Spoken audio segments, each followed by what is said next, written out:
আসসালাম আলাইকুম।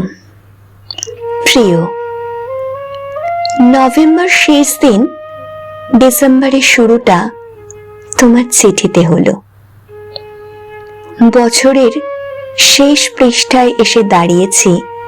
এই ওই করতে করতে মাসটা পেরিয়ে নতুন বছরে পদার্পণ হবে।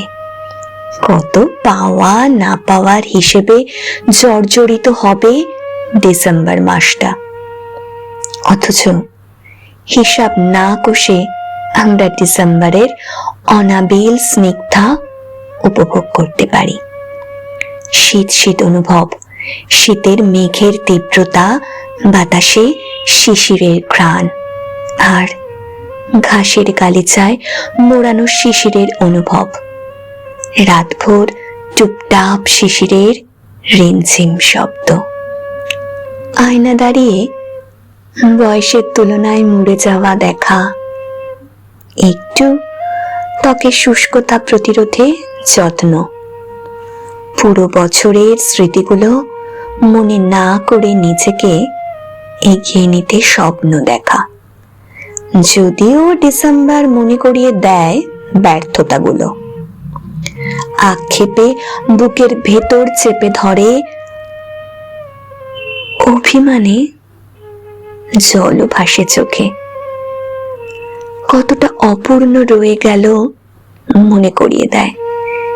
এসব ভাবতে ভাবতে শরীর নিস্তেজ হয়, কিন্তু শীত মনে করিয়ে দেয় সামনে বসন্ত, আর আশায় জীবনের অংশ।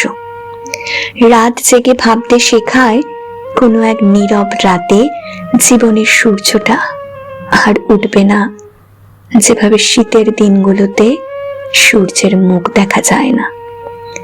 ডিসেম্বর না পাওয়ার হিসেবের সাথে সাথে শেখায় পেতে হলে দ্বিগুণ ধৈর্য আর চেষ্টা লাগবে। শেখায় জীবনের ছোট্ট ছোট্ট পাওয়াগুলো সুখের তরী। মনের ভেতরে জমে থাকা কিছু কষ্টকে ভুলে এগিয়ে যাওয়া। উপলব্ধি করার মাস ডিসেম্বর। কি পেলাম, কি পেলাম না, কি ছেড়ে এসেছি, কি ছেড়ে ভালো থাকা যায়। একটা বছর হারিয়ে যাওয়া, আর অনেক কিছু। ডিসেম্বর হাতছানি দেয় নতুন বছরের, নতুন স্বপ্নের, নতুন উদ্যমের। ব্যর্থতার গ্লানি ছুঁড়ে ফেলে দিয়ে সামনে এগিয়ে যাওয়া। শুভেচ্ছা জানিয়ে ডিসেম্বরের শেষ করছি পত্র। এটি স্বপ্নচারিণী।